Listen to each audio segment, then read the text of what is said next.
This morning, I want to tell you a story. I have learned over the years that you can give people all kinds of lectures, and some of them might even be brilliant lectures. But when you ask the people the next day, did you enjoy the lecture? Oh, yes. What was it about? It was about health. What was it that you liked? Oh, it was very good. Now tell me, what was it in particular? Oh, it was outstanding.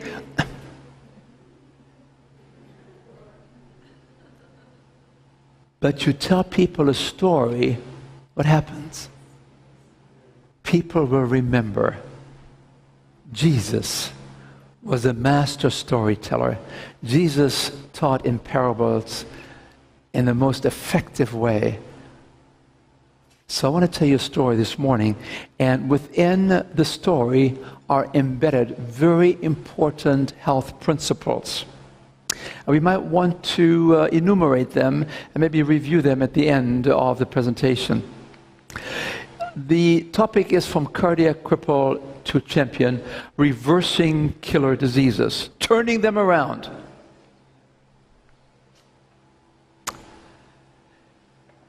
It was 7 minutes to 7 o'clock that evening.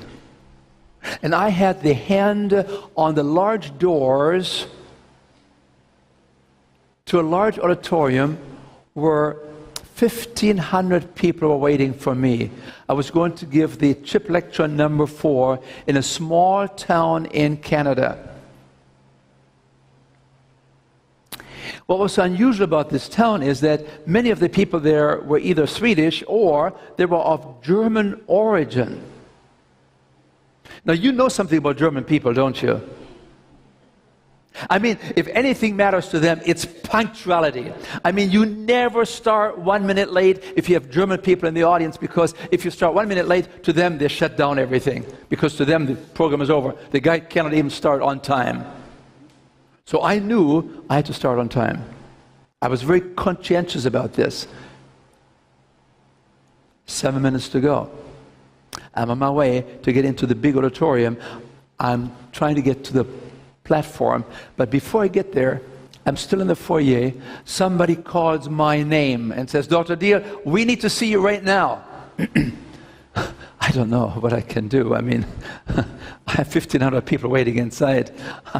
And some of them are German people, and they're punctuality oriented. I cannot listen to anybody right now. So I turn my back to whoever calls me. It means the store is closed. I can't see anybody right now.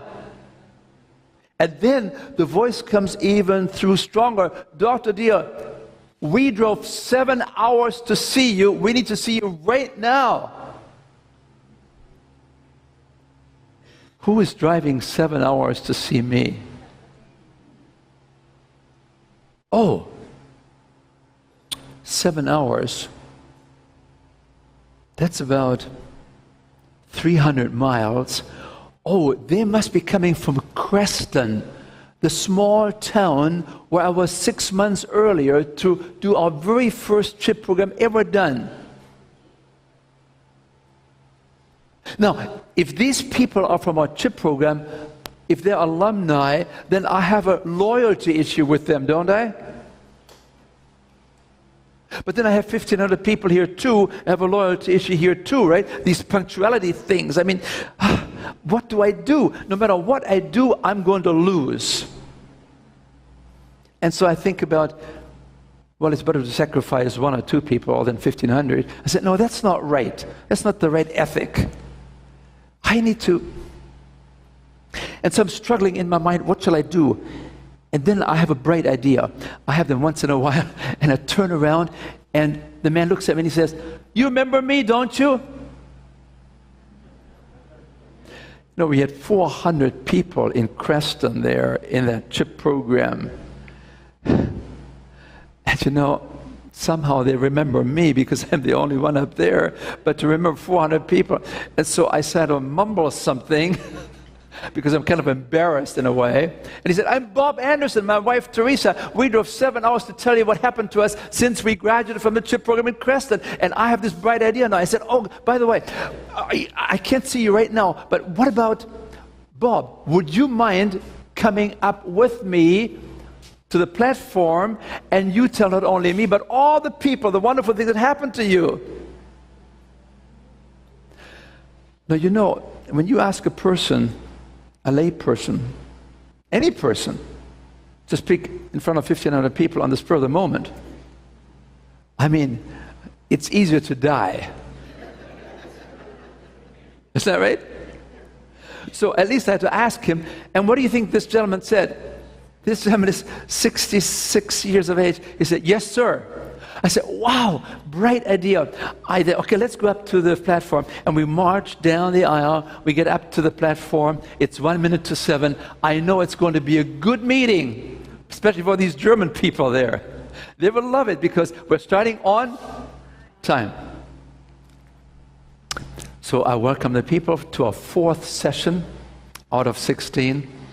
I said, well, I'm so delighted to introduce to you a special person that's come a long way to tell you what happened to him. And I introduced Bob Anderson. And I turned the mic over to him, my first mistake. Almost fatal. I turn the mic over to him. He takes the mic, and he's very self-assured. I mean, I'm really shocked. I mean, he said, ladies and gentlemen, we drove 7 hours, Teresa and I, to tell you, don't believe everything that this man is telling you. No. I knew that was not a bright idea to give him the mic.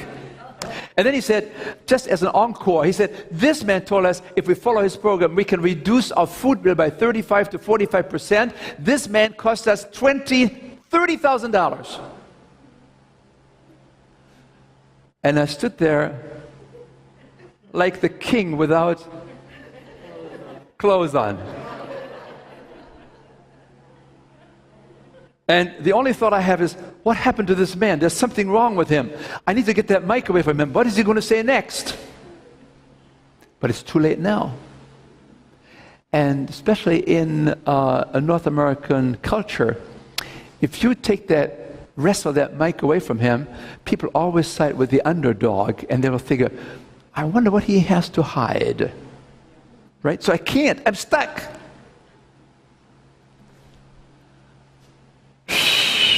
Bad idea. Not a very bright idea. And then he tells the people, now, this is your 4th night, isn't it? Yes. Oh, let me tell you what happened to us after the 4th night. We did the program 6 months ago in Creston, and we were driving home after the 4th session, and my wife in the car says to me, you know, Bob, I'm sick and tired of being sick and tired. Bob, we're going to make some changes tonight. And he tells the audience, well, I don't pay much attention to her when she says that because he has not said anything about making any changes, because I am a progressive, disclosure-oriented person. I let the cat out gradually. I don't bombard people. This is what you have to do. As of tomorrow, no more M&Ms. As of tomorrow, no more. You know, I don't do this. I try to have a thorough scientific presentation so people can make a choice. They can say, yeah, I think I can do this. Yeah, this is convincing. I'm not so sure about this.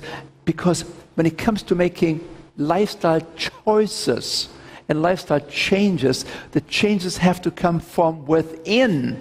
You cannot dictate diet and lifestyle choices to people. It will never work.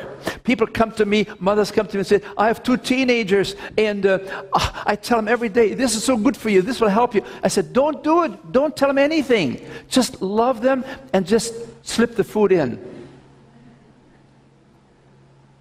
And when they want to have some of their favorite foods that we know are not too best for them, like this Nutella, which is perfect saturated fat. I mean, it's driving the cholesterol bananas. You know, we know this.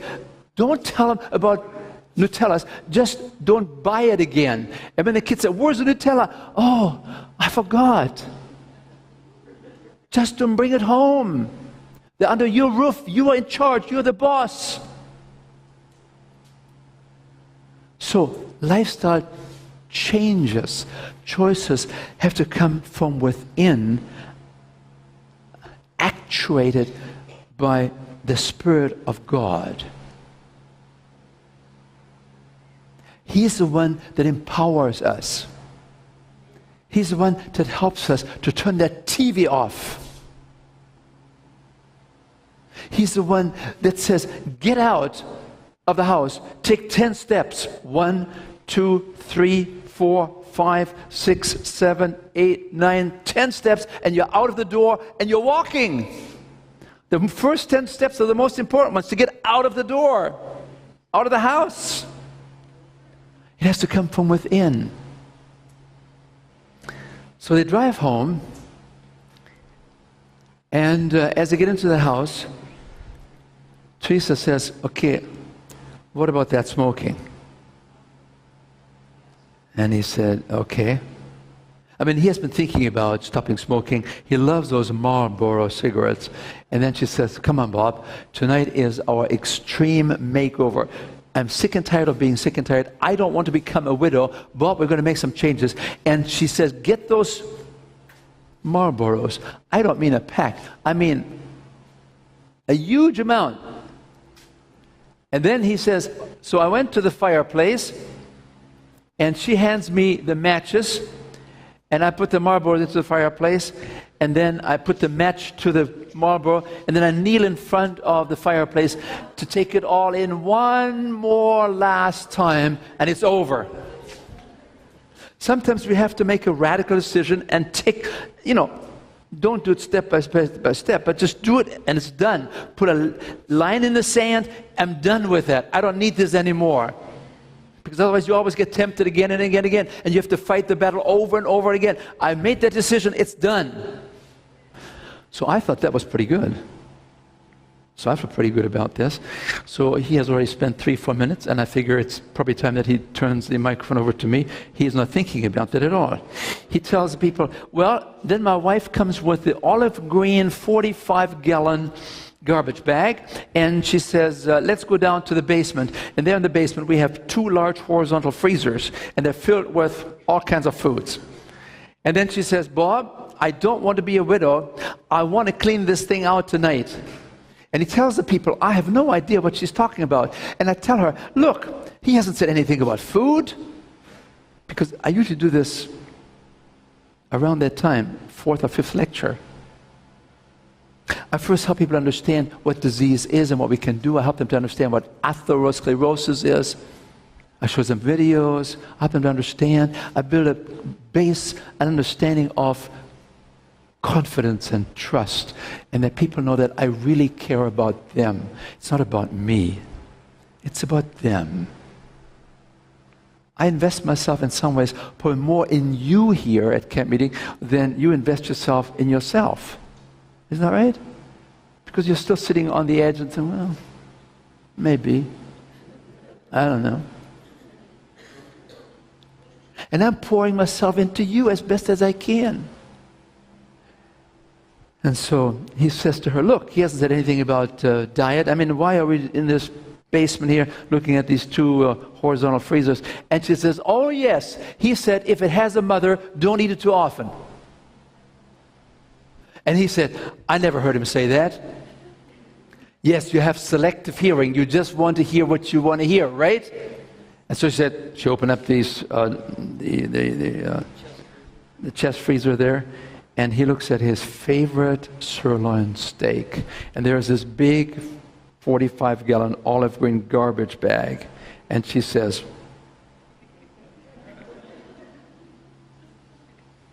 and she stands over him like a sergeant, pointing the gun at his chest, and he doesn't seem to have any choice. And he takes the sirloin steak and it disappears in the garbage bag. And then he looks at the chicken. I mean, chicken, that's white meat. That's supposed to be okay, isn't it? And I'm beginning to get a bit nervous now because he's telling these people too much too soon. I'll talk about chicken. The chicken is probably in some ways worse than the red meat if it's lean. There are all kinds of issues with white meat. And so I'm getting really already a little nervous now. And he says, yeah, it had a mother. And he disappears. Then he looks at the next item, and this time it's a fish. And the fish kind of looks at him, sort of like this. And I'm getting more and more nervous because people in general know that of all the different animal products, fish is probably one of the better ones, isn't it?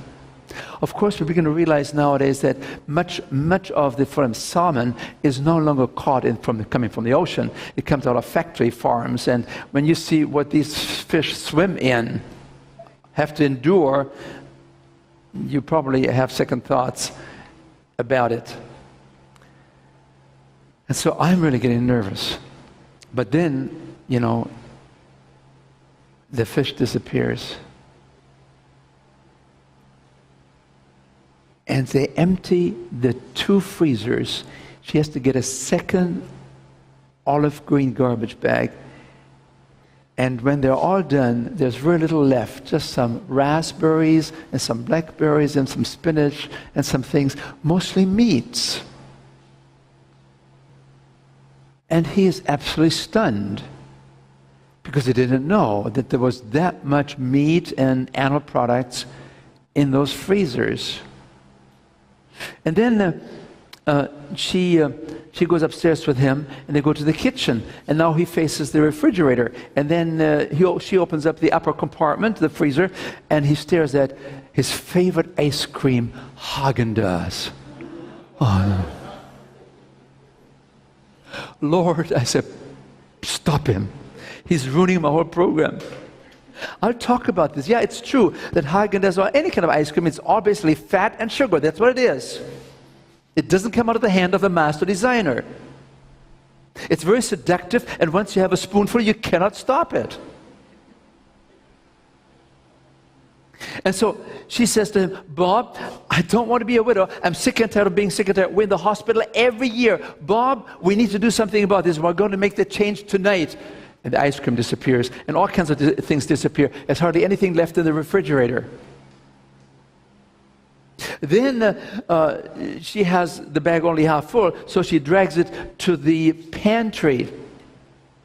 So now he looks at the shelves, and he sees M&Ms, and he relaxes. No mother.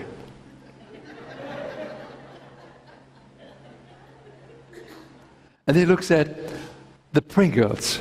He relaxes. No mother. He looks at the Oreos. He relaxes. No mother. And he looks at her. What's this all about? And he says, he said something, if it's refined, don't eat it too often.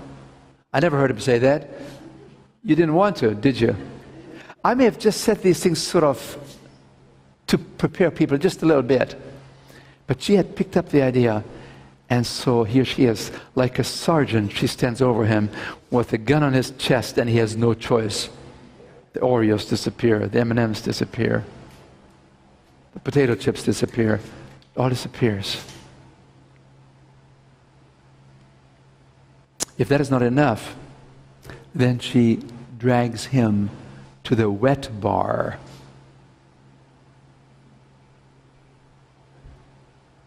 And now I'm praying, Lord, he has to get rid of his wine and his whiskey and everything else. This woman is really tough on him. Lord, these people, they cannot handle this. This is only the 4th session. If they begin to understand that I'm not even allow them to have some red wine, when everybody knows that red wine is good for the heart, they'll never come back again. They think this is some kind of a cult. And so he goes to the wet bar, and he looks at the red wine, and he said, these are grapes. He believes in grapes. And then he looks at the whiskey, and he says, that's liquid grains. He believes in grains, doesn't he? And he says, Bob, it's refined food.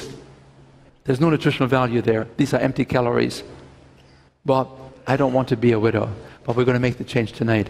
And she stands over him like a sergeant with a gun pointing at his chest.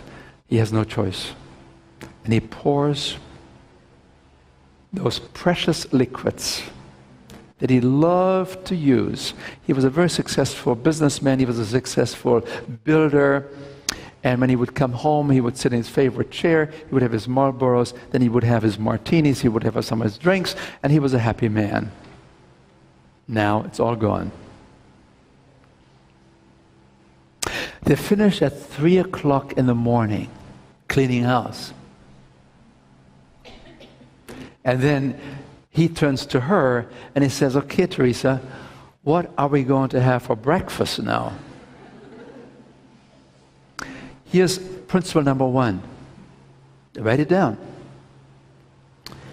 It's amazing how our food supply has changed, especially in the last 30, 40 years. We have moved towards a secularized lifestyle.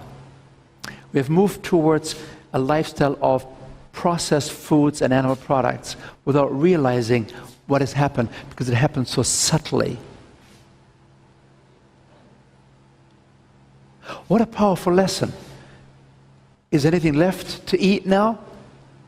Is it really true that only 14% of all the calories that we eat in America today comes from fruits, vegetables, whole grains, legumes, and maybe a few nuts and some avocados? God's foods have been sidelined. Principle number 1. Then he tells the people, and actually I should tell you that before we start a CHIP program, we always first take their blood pressures and their weight, and we draw some blood. We have a pretty good idea what the risk for certain chronic disease is of the people.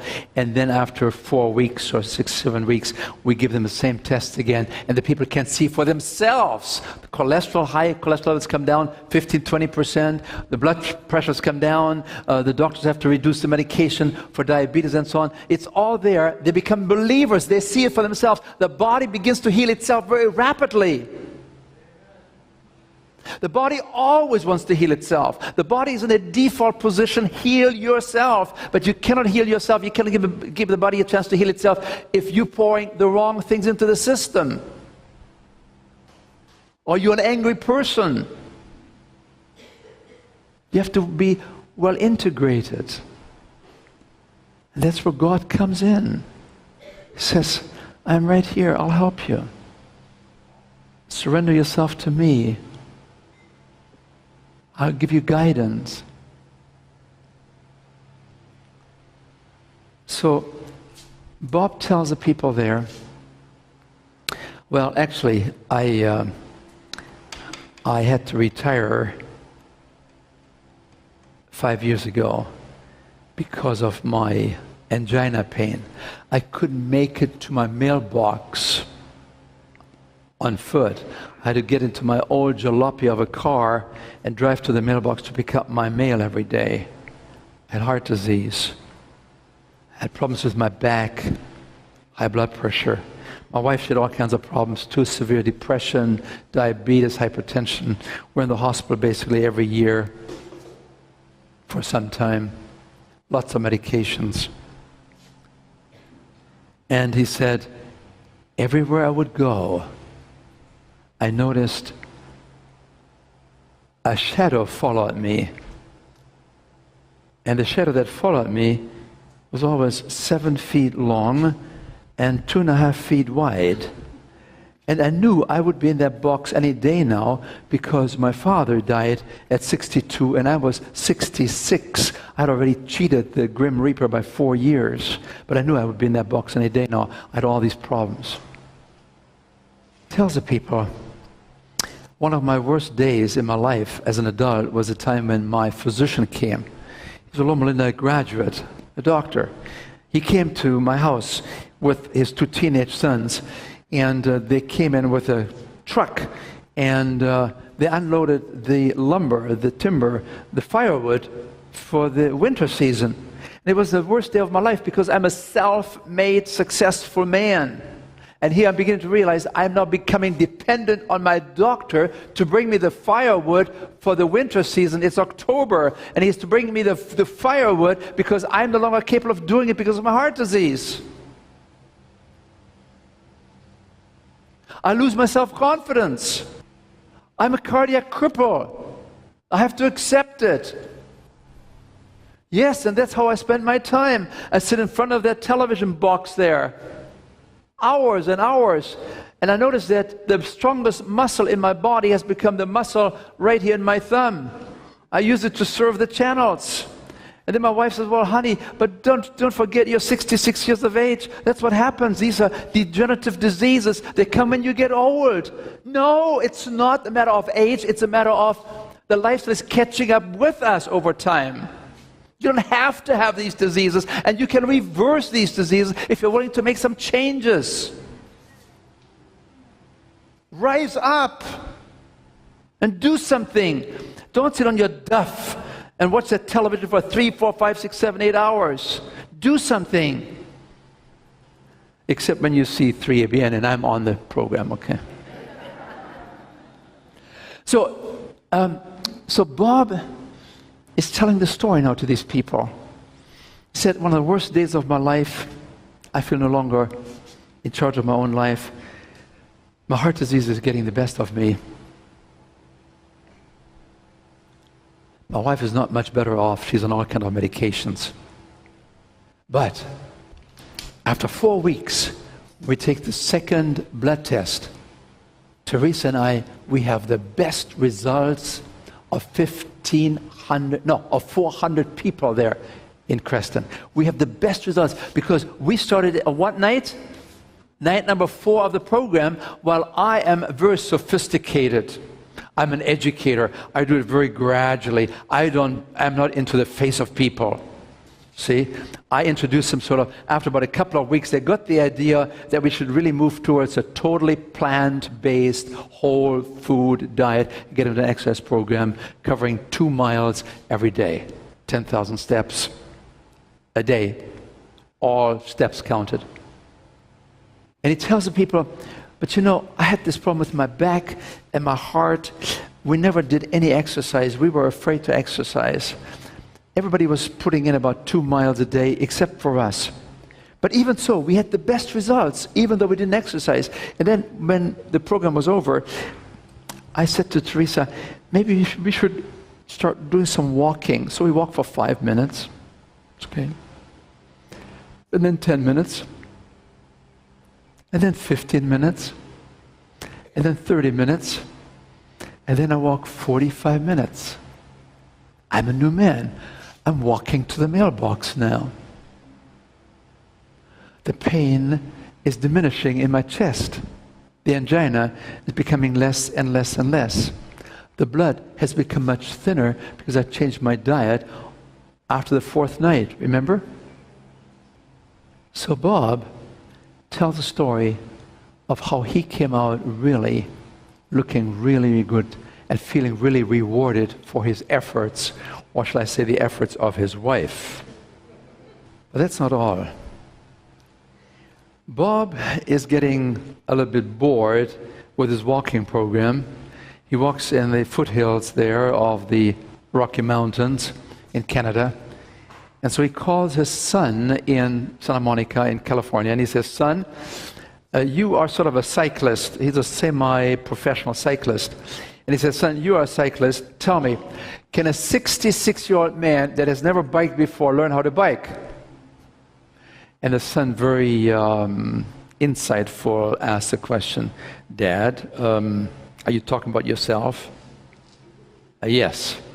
Oh, Dad, you can do it, but you want to really make sure you get the best bike. Get a titanium bike. Dad, these are the best bikes. They're light. This is what you need to do. And be sure you have 21 gears on it, and get the altimeter, and be sure you get these special gloves without the fingers. And Dad, I remember, you have pretty hairy legs. Get those leotards. It's less wind resistance. Dad, you do it right? Yes, sir. So he and Teresa travel south, across the Canadian-US border. They come to an American bike shop. And as they look at the prices, they first have to recover from their sticker shock. Because he thought a bike would probably cost $200. Well, not a titanium bike with 21 gears today. So he buys the bike. He buys with the altimeter, 21 gears. He has the gloves without the fingers. And then he moves over to the area where they have these psychedelic leotards. And Teresa follows him and says, what are you doing in this department here? You're gonna wear those skin-tight things? Yes, sir. My son told me that, wind resistance. If you're gonna wear those kind of tight leotards in our conservative Canadian town, you're gonna ride your bike at night when nobody sees you. But he is a man, and he puts his foot down. For once. He buys the leotards. They're driving home. She turns to him and says, Bob, do you realize that you've just spent $2,000 on yourself? What about me? Well, you want to have a bike too? I get you those leotards. We can ride together at night. I don't want, no. She said, what I want is a piano. Now, this woman is 64 years of age. This man knows that she's crazy. I mean, men usually know that their wives are crazy. Is that right? Don't answer it. Listen very carefully. I'm moving towards principle number 2 now. Write it down. So he thinks she's crazy. She's never played the piano before. Just another piece of furniture that we have to dust every week. We're not going to spend money on this. But then he's very wise. Men, I'm talking to you now. Be a wise husband. Be a wise man. Instead of just cutting her off, he has the magic words and he says, that's very interesting. You know what happens with those words? It opens up communication. Instead of rough riding over her like a tank, oh, it's a crazy idea. No, he said, that's very interesting. What do you have in mind? And then he shows how wise he is. He says, so you really want a piano? Yes. Does it have to be a grand piano? No. Oh. Could it be an upright? Yes. Does it have to be a new one? No. Could it be a used one? Yes. He begins to realize. And what do you think that would cost? Oh, she says about $1,500. And he says, I'm $500 ahead because I said the magic words, that's interesting. Are you men listening? Those wives have good ideas, I'm telling you. Let us give them a chance to express themselves. We don't always have the answers, even though we think we do. And then he figures, I'm $500 ahead. And then she says, but I want to take piano lessons too, so I've reserved $500 for piano lessons. And he says, that's very interesting. I mean, she's never played the piano before. It's a crazy idea. She's not going to learn the piano playing at 64, but he doesn't say anything like this. He says, that's very interesting. Is there a piano teacher in town? Oh, yes. Oh, you already figured that out? Oh, yes. And you already are sure that she's accepting students at your age? Oh, yes. Oh, it's all prepared. So they drive home, and I'm beginning to calculate. So $2,000 for the bike, $2,000 for the piano and the lessons. So it's $4,000. And he told the people, I cost him how much money? $30,000. Wow. I wonder what happened. And then he tells the people, in the meantime, I'm becoming just about stressed out. I mean, he's taking all my time. He's already talked for 45 minutes. And this is my very important lecture number 4, when I help people understand that it's the diet, it's the food that is causing many of these problems. And I help people to understand what they need, what they can do. And this man is taking all my time. I mean, I made 2 mistakes. The first mistake was I gave him the mic. The second mistake was I didn't tell him you got 3 minutes. 45 minutes. The time is running out. And I said, Lord, send an earthquake to stop this man with a mic. And the Lord says, son, this is Canada. This is not California. We don't have earthquakes up here. Lord, let a transformer blow so that all electricity goes dead and this microphone goes dead. And the Lord says, son, relax. It's my program, not yours. And I'm beginning to make plans already. You know, I know that no one of these 1,500 people is coming back the next Monday because he has driven them away. I mean, he has taken everything that people consider to be worth living for and dying for. He has taken everything away from them. The meats, the chicken, the fish, the red wine, the whiskey, the cigarettes. There's nothing left to live for. Might as well hang it up. And I know this is going to be my last time that I'm going to see these patients, this group of people. In the meanwhile, he tells the people, it's 7 o'clock in the morning, we're in bed, and I feel my wife's elbow in my rib cage. I wake up and I said, my goodness, Teresa, it's 7 o'clock in the morning. You always wake up at the crack of noon. Because when you have severe depression and it's cold, like it is up there in Canada in the wintertime, you just pull your sheet over it and you stay in bed as long as you can. Honey, it's 7 o'clock in the morning. What's going on? Bob, I've been doing some thinking. That's good. That's interesting. What are you thinking? Bob, we are respectable people. We have money in the bank. Why is it that we drive this old jalopy of a car? I'm so embarrassed. He looks at her and he says, I've been trying for the last 3.5 years to buy a new car. And you always have boycotted it. You always said no.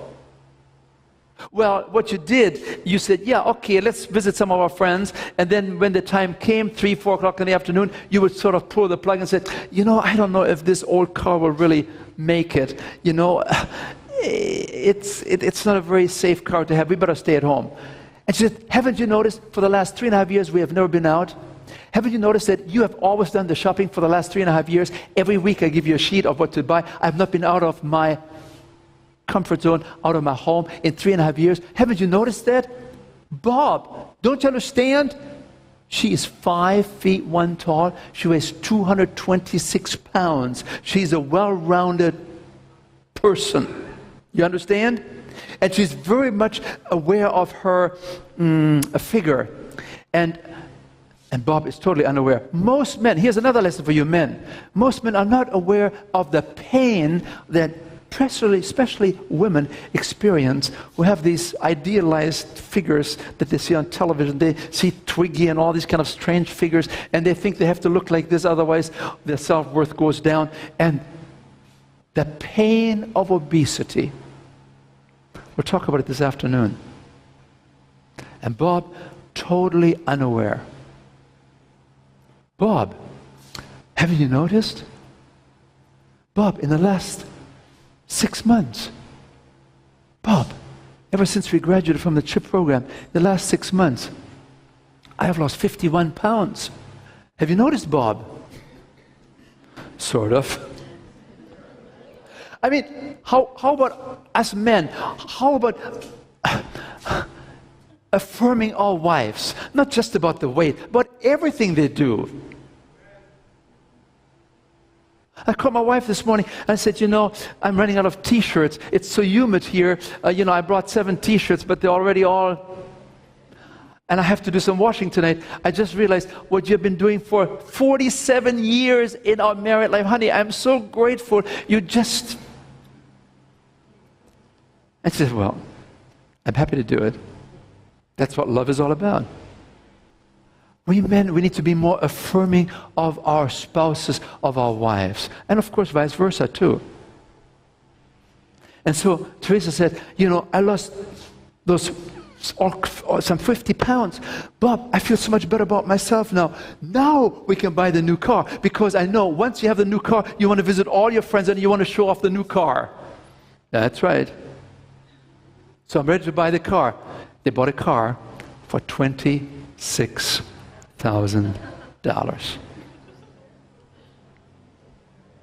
$2,000 plus $2,000 plus $26,000, $30,000. But I knew that the program was over for these 1,500 people in that town, because he had ruined my program because I made two mistakes. Number one, I gave him the mic, and number two, I didn't tell him you have 3 minutes, and he took 1 hour and 10 minutes, and I basically canceled the program, and I said good night to the people, and I went back to the door like those pastors usually do, and you shake hands, and you know it's your last time that you shake hands with these people. 1,500 hands. I called up my wife Lily and I said, I'm probably coming home early because I made two mistakes. I gave him the mic, and I let him speak as I couldn't get the mic away from him, and I couldn't deliver my lecture. That's the most important lecture. That's the tipping point lecture. And she says, oh, we are so happy to have you come back. The kids are looking forward to seeing you. I said, you don't understand. It's the principle of success that's being eroded here. You know, this is my second program of CHIP. I want to be successful, and I'm ready. I lost it already. She says, well, let's stay in touch. Monday night, I'm going one more time to the place where they had these 1,500 people meeting usually. And I drive up there at 6:45, and the parking lot is full. It's filled. Cars everywhere. And I know, yes, I know. They canceled the CHIP program, and they now have a wine and cheese party. I mean, I've been pouring my heart out for 4 nights, and they've already forgotten all of the things that I've taught to them. So, with kind of discouragement, I open the door to take a look and see what's inside. And I look, and I find there are some CHIP people there. I recognize them. Some of them I recognize. There are CHIP people here. I look around, and I said, are these CHIPers here? Yes, we're all here. I said, and we have more people than ever coming. I said, what's happening? And I run to the car, and I get my computer, and I begin to realize that I have to put lesson number 4, lecture number 4, and number 5 together. And then I get in there. It's 1 minute to 7 o'clock. I get up on the platform, and I say, ladies and gentlemen, I'm absolutely delighted to be here and to see you. True, because I didn't expect them anymore, right? I said, I'm so glad to see you all here. We have our special lecture that we're combining number 4 and number 5. And then people said, where is Bob? They didn't want me to speak to them. They wanted Bob. Where's Bob? What a lesson of humility, isn't it? They didn't want me. They loved his straightforward approach, earnest, direct, no sophistication, just coming from the heart. And they accepted him. This probably became one of our most successful programs ever. Because here was Bob, who told him everything on the 4th night. And they saw that he was really serious about it, and he had made the changes, and they followed his example. Well, let me come to the closure now of our presentation. It became a very successful CHIP program. But that's not the end of the story of Bob. Because 2 years later, I receive a phone call from Bob, and he says, this is Bob Anderson. Remember me? I do. And he said, I've gotten clearance from my cardiologist. You know, as you know, I am a cardiac cripple. I have heart disease. I have angina pain. But my cardiologist says, since I have done my walking and exercising and biking every day for the last 2 years, my heart is in such a good position and condition that I can do anything I want to do. And I've decided I'm going to travel across Canada on my bike. I said, Bob, are you sure you got permission from your cardiologist? He said, Dr. Diehl, you told me I can reverse heart disease. You don't believe it yourself? I said, oh, no, I do believe it. But I didn't know that you would be that earnest about it. Yes, sir. I want to be around. 60 days later, Bob arrives in the capital of Canada, in Ottawa. He left 60 days earlier. At the starting line was his Loma physician, Dr. Kettner, and he's also kind of a lay preacher of the little church there. And there were 60 Adventist church members at the starting line sending him off with best wishes. And before he left, Dr. Kettner gave him a little box, and he said, this is a very special little memento for you. Inside of this little wooden box, you will find 60 love notes from my 60 church members here. And every morning when you wake up and you don't feel like getting out of bed because you got the Charlie horses and you feel discouraged and the winds are blowing from the wrong direction, all these kind of things that happen, I want you to take one of these and I want you to know that we're all rooting and praying for you, sir. Bob Anderson became the darling of the Canadian people because the television followed him day after day after day across Canada. He left the West Coast, British Columbia. He traveled 3,000 kilometers, 2,000 miles across Canada, 60 days. He came to many, many cities, and the mayors of these cities were always there. They give him the golden keys to the city. They had made arrangements for him so he could stay in one of the fancy hotels there, all taken care of. He felt like king of the hill. From cardiac cripple to champion. And Signs of the Times printed the story before he even took the test and the ride. It says he hits the road at age 68, and he would pass out these Signs of the Times everywhere he would go.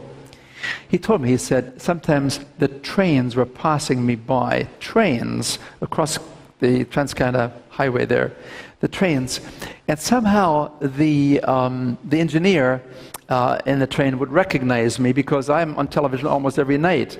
They follow me, and they would see me and recognize me, and they would blow their whistle, shoo, shoo, shoo, shoo, because he said, they knew I was doing it. I knew I could not let them down, although it was sometimes hard. So when he arrived there was a choir that sang for him, and the choir sang, "Oh, when the saints are cycling in." And when he was there, the television cameras were there, the Minister of Aging, the Minister of the Elderly, and so on. They were all there because Robert Anderson had become a darling of the Canadian people, leading the people to new goals, setting new goals. Rise up. The mission is now, and the mission is ours. He didn't say anything. He just did it, and the people followed. He excited the people. Yes, maybe we can. If he can do it at 68 and he was a cardiac cripple, maybe we can do something too. There you see the article. And there's Teresa, his special sergeant, who said, "Bob, I don't want to become a widow. I don't want to be sick and tired. We need to change." And they did.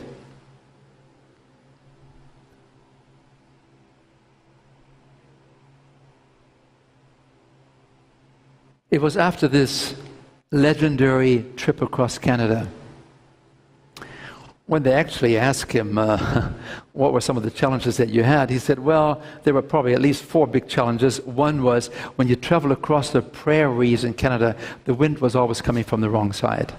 It was very tough.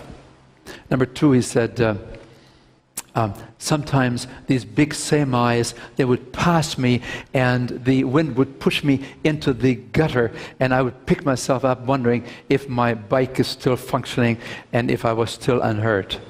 Number 3, he said, when I came to the province of Ontario, when I came closer to Ottawa, the capital, the first snowstorm hit, and it was very, very dangerous traveling with these small tires on these snowy roads. But it worked out okay. And he said, the other thing that was really hard on me was this part right here. I mean, I had a special gel-packed saddle, but it was very, very sore. 60 days on a saddle like this, it was tough. A year later, after this legendary trip, Bob calls me up, and he said, "Sir, remember, my most devastating day is when my physician came to deliver the firewood for the season. My happiest day is that I've been thinking about those 60 people and those 60 love notes. I can't get it out of my mind. I'm not a Christian. I'm a tough kind of a guy. But it's those loving notes that soften my heart. And tomorrow, I'm giving my life to Jesus.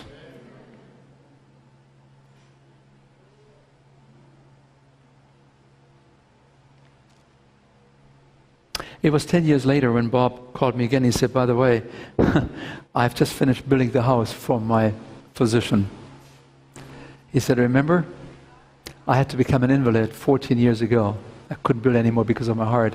Now I'm building again. Of course, he said, I have the teenage boys do all the heavy lifting and so on, but I'm the one in charge of the house. I've built a new house for my doctor. I feel so good. An invalid 14 years ago, now I'm building houses again for my special doctor friend. Teresa called me 6 years ago, and she said, Bob just passed away. But Bob wanted me to call you and tell you that he wanted to thank you for 20 extra years. And Bob had 18 of these 20 years to be good years. At the very end, there was a cancer that set in, and the last 2 years were the final years. But she said, Bob and I, we had 18 wonderful, healthy years because we signed up for the CHIP program. We began to understand that the body has the resilience of wanting to heal itself if we put the right fuel into the system. And Bob told me to tell you, he's not only very, very grateful to you, but he's looking forward to seeing you in the morning.